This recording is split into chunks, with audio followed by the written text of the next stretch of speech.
যুক্তরাষ্ট্রের president Donald ট্রাম্পের চাপে নতি স্বীকার না করায় বিপাকে পড়তে হয়েছে বিশ্বের অন্যতম সেরা শিক্ষা প্রতিষ্ঠান হার্ভার্ড বিশ্ববিদ্যালয়কে। আমেরিকার রাজনীতির হট টপিক এখন সুপ্রাচীন এই শিক্ষা প্রতিষ্ঠানটি। ট্রাম্পের চাপে নতি স্বীকার না করায় বেশ চাপের মুখে রয়েছে হার্ভার্ড।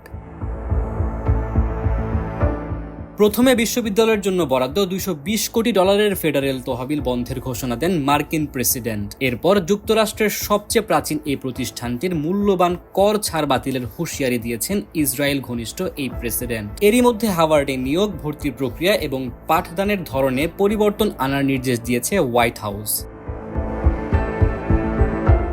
যুক্তরাষ্ট্রে ইহুদি বিদ্বেষ ঠেকানোর অজুহাতে ক্ষমতায় আসার পর থেকেই শীর্ষস্থানীয় বিশ্ববিদ্যালয়গুলোর নীতিমালা ও কাঠামো পুনর্গঠনের উদ্যোগ নেন মার্কিন প্রেসিডেন্ট। সে লক্ষ্যে বিশ্ববিদ্যালয়গুলোকে চিঠি দেয় হোয়াইট হাউস। কিন্তু গত সোমবার ট্রাম্প প্রশাসনের কিছু দাবি প্রকাশ্যে প্রত্যাখ্যান করে হার্ভার্ড। যুক্তরাষ্ট্রের ইতিহাসে প্রথমবারের মতো কোনো বিশ্ববিদ্যালয়ে এমনটি করার নজির দেখিয়েছে।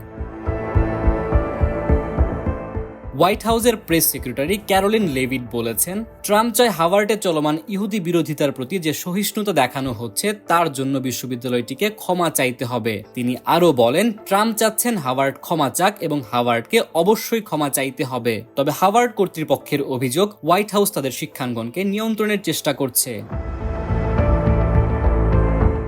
এদিকে ট্রাম্পের এমন আগ্রাসী অবস্থানের মধ্যে যুক্তরাষ্ট্রের সবচেয়ে পুরনো এই বিশ্ববিদ্যালয়ের পদক্ষেপের প্রশংসা করেছেন সাবেক প্রেসিডেন্ট বারাক ওবামা। সামাজিক যোগাযোগ মাধ্যমে তিনি জানান, বিশ্ববিদ্যালয়ের স্বাধীনতা হরণে বেআইনি এই প্রচেষ্টা বন্ধ করে দিয়ে এক দৃষ্টান্ত স্থাপন করেছে হার্ভার্ড। মুবিন আহমেদ, সময়ের আলো।